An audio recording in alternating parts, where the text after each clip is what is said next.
हमारे YouTube channel पर आप सबका स्वागत है। आइए आज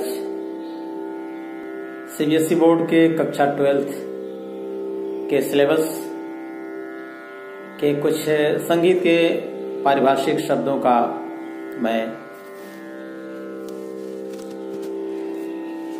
आज परिभाषा में बता रहा हूं।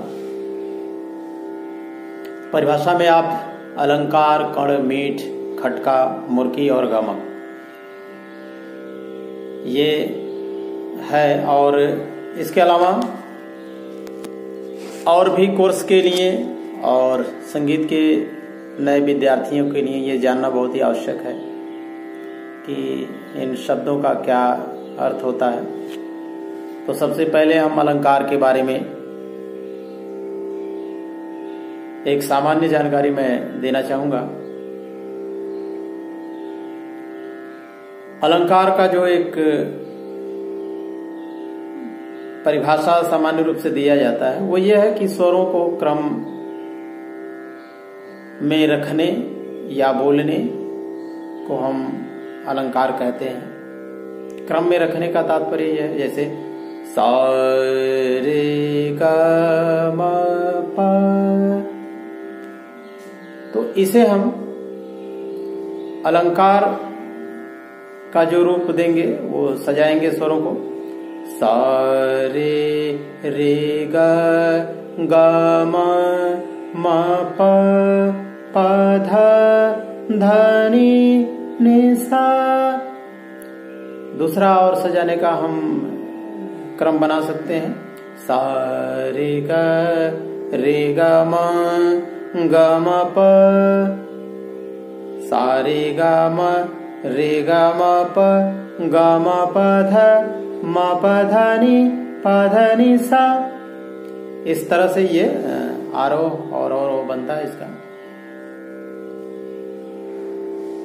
और कण, अलंकार के बाद कण शब्द का परिभाषा हम देखेंगे। जब बहुत अल्प मात्रा में एक स्वर के साथ दूसरे स्वर का प्रयोग हम करते हैं और उसको जो है लिखते समय स्वर के ऊपर हम लिखते हैं स्वर को, जैसे सा रे ग, सा रे ग, ये जो प्रयोग किया तो ग, तो माँ का हम इसमें कण ले रहे हैं। ये कण की परिभाषा है और प्रैक्टिकली इस तरह से हम उसको समझते हैं। तीसरा है मीठ। मीठ शब्द का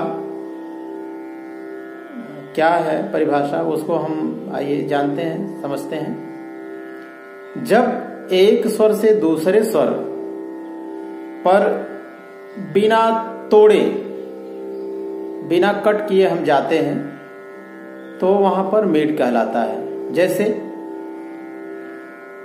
सा प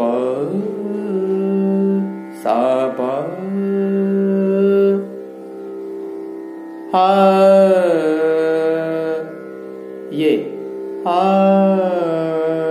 कई तरह से मीठ का प्रयोग किया जाता है।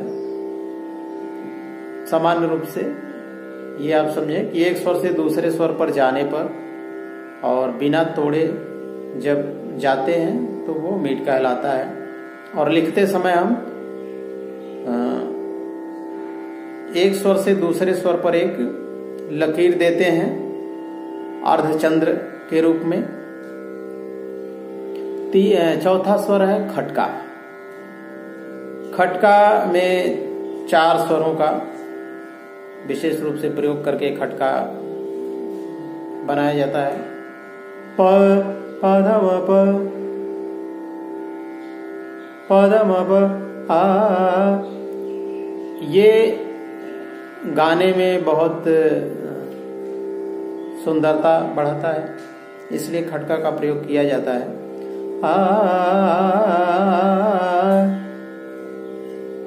और मुर्की का जो है परिभाषा, वो 3 स्वरों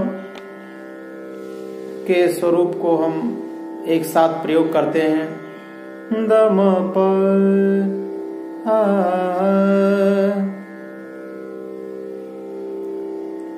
ता द म प, इस तरह से प्रयोग हम करते हैं। और आपका 6वां शब्द है गमक। तो गमक का प्रयोग सामान्य रूप से गंभीरता से उच्चारण किया जाए स्वर को। गंभीरता से उच्चारण करने का मतलब गमक का प्रयोग वैसे ज्यादातर ध्रुपद वगैरह में होता है। तो यहाँ पर हम ये मान के चलें कि स्वरों को गंभीरता से उच्चारण करने को हम गमक कहते हैं। और उसका क्या है, सा सा रे रे रे रे गा गा गा गा मा मा मा मा पा पा पा पा, ये जो प्रयोग होता है इस तरह से धा, ये गमक का रूप है आकार में और सरगम में इसका प्रयोग होता है। तो ये इन शब्दों का जो परिभाषा है इस प्रकार से है। और इसको आप वीडियो को देख करके मैं उम्मीद करता हूं कि आप इसका लाभ उठाएंगे और चैनल को सपोर्ट करने के लिए सब्सक्राइब करें, क्योंकि हमको भी पता चले कि हाँ चैनल हमारा आप लोग पसंद कर रहे हैं और इसको चाहते हैं कि आगे चैनल ये चलता रहे। तो लाइक भी करें और अन्य और जानकारी के लिए आप हमें कमेंट्स कर सकते हैं। धन्यवाद।